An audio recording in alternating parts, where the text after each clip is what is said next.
نبوت کے 13ویں سال اور مکی زندگی کے آخری سال میں یہ صورت الانعام ایک ہوتا ہے رعا بصریہ، رویا بصریہ یعنی آنکھوں کے ساتھ دیکھنا، ایک ہوتا ہے رویا علمیہ یعنی ہم مثلاً کسی کتاب کو پڑھتے ہیں تو جس طرح ہم ایک کتاب کو پڑھتے ہیں اور اس کتاب میں لکھے ہوئے واقعے کو پڑھتے ہیں، ہماری جوں آنکھیں یا زبان حرکت کرتی ہے اسی طرح دل اور آنکھیں اس تصویر کو کشی کرتے ہیں، ٹھیک ہے، تصویر کشی ہوتی ہے۔ جس طرح ہم واقعے کو پڑھتے ہیں تو یوں محسوس ہوتا ہے کہ جس طرح ہماری آنکھوں کے سامنے یہ واقعہ رونما ہو رہا ہے، تو اس طرح یہ علم یارو جو یرا یہاں ہے یہ ہے۔ بسم اللہ الرحمن الرحیم، سورۃ الانعام مکیہ، یہ مکی صورت ہے جی۔ وَهِيَ مِئَةٌ خَمْسٌ وَسِتُّونَ اور اس کی 165 آیتیں ہیں۔ وَعِشْرُونَ رُکوعًا اور 20 رکوع ہیں اس کے۔ اس کا شان نزول کچھ یہ ہے، زمانہ نزول۔ عبداللہ بن عباس رضی اللہ تعالیٰ عنہ فرماتے ہیں کہ یہ صورت مکے میں نازل ہوئی اور بیک وقت نازل ہوئی تھی، اور نبی علیہ الصلوۃ والسلام نے اس کو جب نازل ہوئی فوراً قلم بند کروا دیا تھا۔ اور معاذ بن جبل رضی اللہ تعالیٰ عنہ کی چچیری بہن اسما بنت یزید رضی اللہ تعالیٰ عنہا، وہ فرماتی ہیں یہ اصل میں انصاری ہیں، ٹھیک ہے، میں جو نا مہاجر نہیں ہیں، انصاری ہیں۔ ہوا کچھ یوں تھا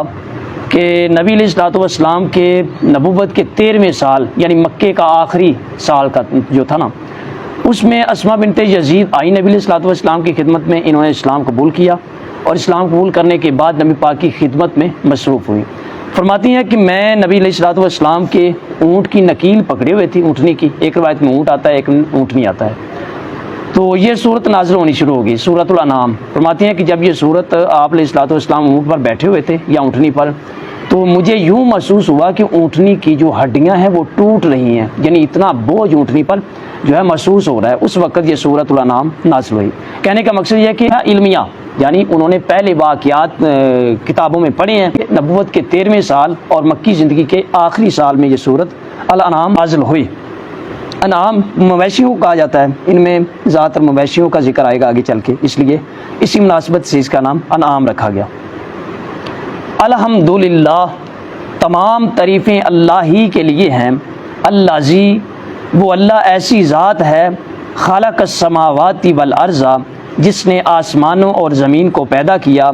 وجعل اور بنایا، الظلمات والنور، اندھیروں کو اور نور یعنی روشنی کو،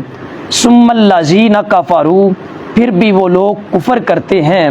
بربہم یعدلون، اپنے رب کے ساتھ برابر برابر، یعنی اللہ ایسی ذات ہے جس نے آسمانوں کو بھی بنایا، زمین کو بھی بنایا، روشنیوں کو، تاریکیوں کو بنایا، اس کے باوجود اتنی بڑی نشانیاں ہونے کے باوجود یہ کافر لوگ اللہ کے ساتھ برابر برابر کفر کرتے ہیں، یعنی اس کی ہر نشانی کا انکار کرتے ہیں اور اس کے برابر شریک ٹھہراتے ہیں۔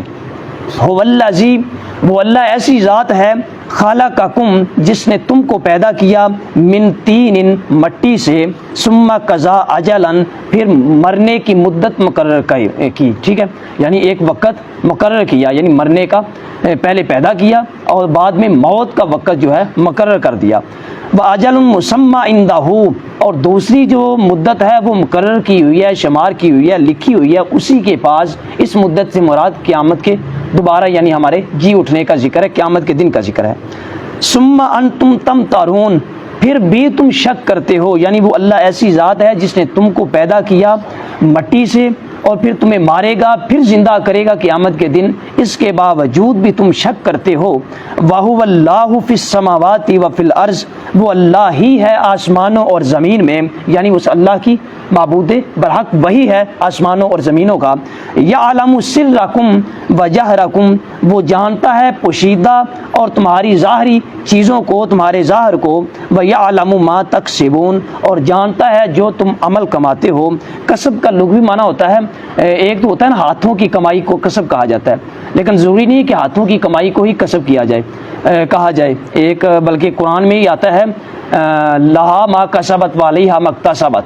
اس کو اور آیتوں کو سامنے رکھنے سے ظاہر ہوتا ہے کہ صرف کسب کا معنی ہاتھ کی کمائی نہیں ہے، بلکہ کسب کا معنی دل کے ارادے کو بھی کہا جاتا ہے، جو دل ہمارا ارادہ کرتا ہے اس کو بھی کسب کہا جاتا ہے۔ تو لہٰذا یہاں معنی یہ کرنا زیادہ مناسب ہوگا کہ اللہ جانتا ہے جو تم اعمال کماتے ہو، روزی روٹی نہیں کماتے بلکہ جو تم اعمال کماتے ہو، ظاہری کماتے ہو، پوشیدہ کماتے ہو، اچھے کماتے ہو، برے کماتے ہو، اللہ سب کا سب جاننے والا ہے۔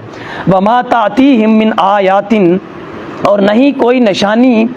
آتی من آیات ربہم، ان کے رب کی طرف سے، الا مگر کانو وہ ہوتے ہیں، انہا اس نشانی سے، معرضین اعراض کرنے والے، منہ پھیرنے والے۔ جو بھی پیغمبر نشانی لے کر آتا ہے نبوت کی یا قرآن پاک کی کوئی آیت لے کر آتا ہے تو وہ اس سے پہلے ہی اعراض کیے ہوتے ہیں، یعنی پہلی بہانے ڈھونڈ کے انہوں نے رکھے ہوئے ہوتے ہیں۔ فقد کذبوا، پس تحقیق انہوں نے جھٹلا دیا، بالحق کی، حق کو، لما جب، لما یہاں ہینا کے معنی میں ہے، جب بھی اس کا معنی کر لیں گے، انہوں نے جھٹلا دیا حق کو جب بھی جاءہم ان کے پاس آیا۔ یہاں حق سے مراد قرآن مجید بھی ہے اور نبی اکرم علیہ الصلاۃ والسلام کی معجزات یا جو شریعت اسلامیہ کی نشانیاں ہیں وہ سب حق کا حق ہے۔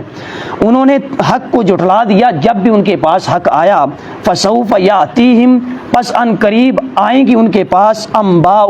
ایسی خبریں، ما کانوا بہ یستہزئون، جس کے ساتھ وہ ٹھٹھا اور مذاق کیا کرتے تھے۔ یعنی وہ کہا کرتے تھے اے نبی تو اگر سچا ہے تو عذاب لے کر آ، اگر تو سچا ہے تو کوئی فرشتہ دکھا، اگر کوئی سچا ہے تو کوئی معجزہ دکھا، یعنی یہ سب کی سب ان کو خبریں بتائی جائیں گی قیامت کے دن۔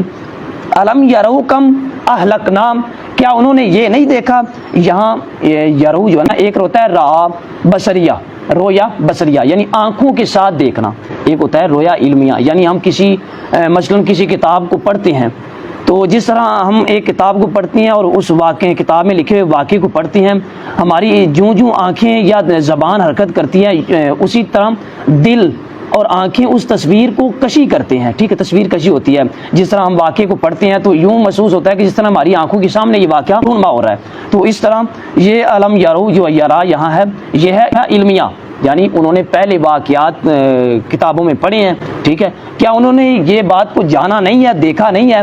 کم اہلکنا کتنی ہی ہیں ہم نے ہلاک کی، من قبلہم ان سے پہلے، من قرن بستیاں یا قومیں، قرن کا لغوی معنی ہوتا ہے زمانہ، یعنی پہلے زمانے کی جو ان سے پہلے زمانے کی بستیاں یا قومیں یا لوگ آباد تھے، کیا انہوں نے پچھلی کتابوں میں پڑھا نہیں ہے، جانا نہیں ہے، دیکھا نہیں ہے کہ ہم نے انہیں ہلاک کیا تھا، مکناہم فی الارض، ہم نے ٹھکانہ دیا تھا ان کو زمین میں، ما لم نمکن لکم، ایسا ٹھکانہ جس طرح کا آسائش و آرام والا ٹھکانہ تمہیں نہیں ملا، یعنی تم سے جو پہلے قومیں ہوئی ہیں ان کو ہم نے تم سے زیادہ آسائش اور آرام دہ ٹھکانہ جو ہے دیا تھا۔ وَأَرْسَلْنَا السَّمَاءَ، اور ہم نے بھیجا تھا آسمان کو، یہاں السماء سے مراد جو ہے بارش ہے، ٹھیک ہے، السماء جو ہے بارش یا مراد، السماء کا لغوی معنی ویسی ہوتا ہے بلندی، تو چونکہ بارش بھی بلندی سے نازل ہوتی ہے تو یہاں السماء بمعنی بارش لیں گے۔ ہم نے بھیجا بارش کو علیہم ان پر، مدرارا زوردار پڑنے والی، ٹھیک ہے، زبردست برسنے والی، وجعلنا الانہار، اور ہم نے بنا دی نہریں، تجری من تحتہم چلتی تھی ان کے نیچے سے، فاہلکناہم پھر ہم نے ہلاک کر دیا ان کو، بذنوبہم ان کے گناہوں کی وجہ سے، ہم نے ایسی آسائش و آرام انہیں دی تھی، ایسے ٹھکانے زمین میں دیے تھے جو تمہیں میسر نہیں ہیں، اس کے باوجود بھی ہم نے انہیں بارشیں دیں، باغات دیے، اناج دیے، فصلیں دیں، اس کے باوجود بھی ہم نے انہیں ہلاک کر دیا، کیوں؟ بذنوبہم ان کے گناہوں کی وجہ سے، وہ ہمیشہ ناشکری کیا کرتے تھے اور گناہ کیا کرتے تھے۔ وانشأنا اور ہم لے آئے، من بعدہم ہم نے پیدا کی، نشا کا لغوی معنی تھا پیدا کرنا، ہم نے پیدا کر دی، من بعدہم ان کے بعد، قرنن آخرین دوسرے لوگ، دوسری بستیاں یا دوسری قومیں۔ وَلَوْ نَزَّلْنَا عَلَيْكَ، اچھا یہاں تک تھی جو ابتدا نبی علیہ الصلوۃ والسلام پر نازل ہوئی، یہاں تک توحید اللہ اور نبی علیہ الصلوۃ والسلام پر نازل ہوئی اللہ تعالیٰ کی ربوبت کی نشانیاں۔ اب آگے امام کلبی رحمۃ اللہ علیہ فرماتے ہیں کہ انہوں نے اعتراض کیا تھا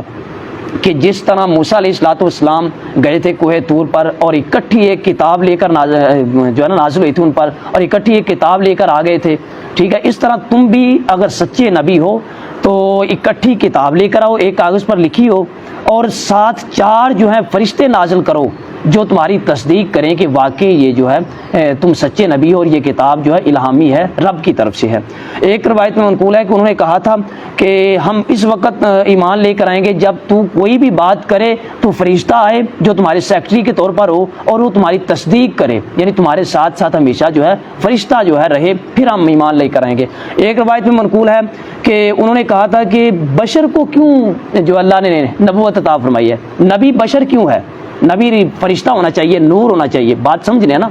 آج کے کچھ لوگ بھی کہتے ہیں، اس دور کے مشرکین کا بھی یہ عقیدہ تھا کہ بشر کیسے نبی ہو سکتا ہے، ٹھیک ہے، ان کا بھی یہ عقیدہ تھا کہ بشر جو ہے وہ نور کو ہونا چاہیے، فرشتے کو۔ آج کے کچھ لوگوں کا بھی یہ عقیدہ ہے کہ بشر جو ہے وہ نبوت کا دعویٰ نہیں کر سکتا، ٹھیک ہے، بشر جو ہے وہ مدعی نبوت نہیں بن سکتا، لہذا نور ہی ہوگا جو نبوت کا مدعی ہے۔ اللہ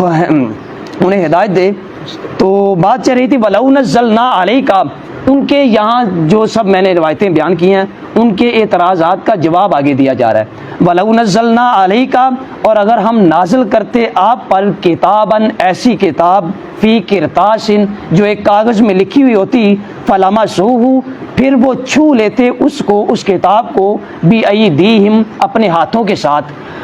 لمس کا معنی ہوتا ہے چھونا، کسی بھی جسم کے حصے کے ساتھ چھونا۔ ہاتھوں کا آگے اس لیے ذکر کیا جا رہا ہے، مثلا ہم کسی بھی چیز کو خریدتے وقت یا بیچتے وقت یا ویسے چیک کرنے کے لیے چھوتے ہیں تو کس کے ساتھ چھوتے ہیں؟ ہاتھوں کے ساتھ۔ حالانکہ ہم جسم کے کسی بھی حصے کے ساتھ چھو کر ٹچ کر کے دیکھ سکتے ہیں کہ یہ کیا چیز ہے، لیکن ہاتھوں کے ساتھ جب ہم چھوتے ہیں تو اس بات کو یقینی کرنے کے لیے کہ یہ واقعی 1 نمبر چیز ہے یا 2 نمبر چیز ہے، تو اس لیے اللہ تعالیٰ بِأَيْدِيهِمْ آگے وضاحت لے کر آئے، اگر وہ اپنے ہاتھوں کے ساتھ اس کتاب کو چھو لیتے، اس کپڑے جو کاغذ کو چھو لیتے، لکھی ہوئی ہے، اور فرشتہ بھی نازل ہو کر تصدیق کر دیتا، لَقَالَ الَّذِينَ كَفَرُوا، تو البتہ کہتے وہ لوگ جنہوں نے کفر کیا، ان ھذا، یہ الہامی کتاب نہیں ہے، الا سحر مبین، مگر یہ کھلم کھلا جادو ہے۔ پھر بھی یہ لوگ انکار کر دیتے اور آپ کو ایک جادوگر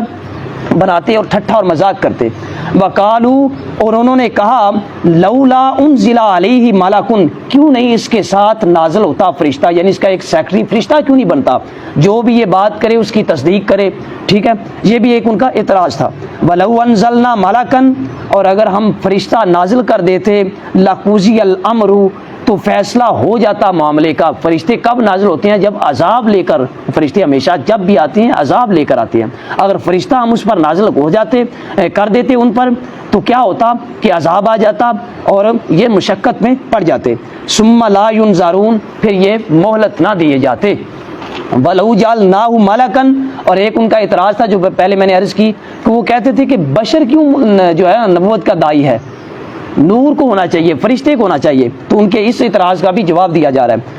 اللہ تعالیٰ نے فرمایا وَلَوْ جَعَلْنَاهُ مَلَكًا، اور اگر ہم بناتے نبوت کے مدعی کو، اس کو ملکن فرشتہ، لَجَعَلْنَاهُ رَجُلًا، ہم اس کو مرد ہی بناتے، ٹھیک ہے، ہم اگر نبوت کا مدعی فرشتہ بھی بناتے تو پھر بھی مرد ہی بناتے نا۔ وَلَلَبَسْنَا عَلَيْهِمْ، اور ہم شبہ ڈال دیتے ان پر، مَا يَلْبِسُونَ، جس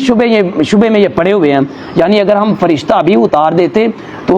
پھر بھی یہ مرد بن کر آتا، انسانی شکل میں آتا۔ روایتوں میں آتا ہے نا کہ ایک دفعہ جبریل علیہ السلام مختلف شکلوں میں آیا کرتے تھے، جب بھی انسانی شکلوں میں آیا کرتے تو دہیا کلبی رضی اللہ تعالیٰ عنہ کی شکل میں آیا کرتے، تو جب بھی فرشتے اگر ہمارے سامنے اگر تو نور ہوتے، ٹھیک ہے، اور نوری شکل میں آئے تو ہمیں نظر ہی نہ آئے، تو اگر ہماری انسانی آنکھ دیکھ سکتی ہے فرشتے کو تو وہ انسان کو ہی دیکھ سکتی ہے۔ اگر فرشتہ بن کر آتا تو ایک مرد بن کر آتا، انسانی جسامت والا بن کر آتا، چاہے وہ نور ہی ہوتا اندر سے، تو پھر بھی یہ شبہ ڈالتے، ٹھیک ہے، جس شبے میں یہ پڑے ہوئے ہیں، ٹھیک ہے۔ وَلَقَدْ، اور البتہ تحقیق، استہزیٰ، نبی پاک کو مخاطب کیا جا رہا ہے، اور البتہ تحقیق استہزیٰ برسول، مذاق اڑایا گیا ہے کئی ایک رسولوں کا، من قبل کا، اے میرے پیارے پیغمبر آپ سے پہلے، آپ غم زدہ نہ ہوئیے کہ آپ کا مذاق اڑایا جا رہا ہے، آپ سے پہلے بھی کئی لوگوں کا، کئی رسولوں کا، کئی پیغمبروں کا مذاق انہوں نے اڑایا ہے۔ فہا کا، تو گھیر لیا بالذین ان لوگوں کا، ہا کا جو مصدر ہے ہا یا قاف ہے، ٹھیک ہے، تو گھیر لیا بالذین ان لوگوں کو، ساخروا جنہوں نے مذاق کیا، منہم ان میں سے، ما کانوا جس سے وہ تھے، بہی جس کے ساتھ، یستہزئون مذاق کیا کرتے، یعنی انہوں نے ٹھٹھا اور مذاق کیا نبوت کو اور مدعی نبوت کو، نبی کو انہوں نے مذاق کیا، ٹھٹھا کیا، تو اس مذاق کے عذاب نے ان کو آزمائش میں ڈال دیا اور گھیر لیا۔ مزید اسلامی معلومات کے لیے ہمارے چینل مفتی ابوبکر بخاری آفیشل کو سبسکرائب کریں اور بیل آئکن دبائیں تاکہ ہر نئی آنے والی معلومات اب تک بر وقت پہنچ سکے۔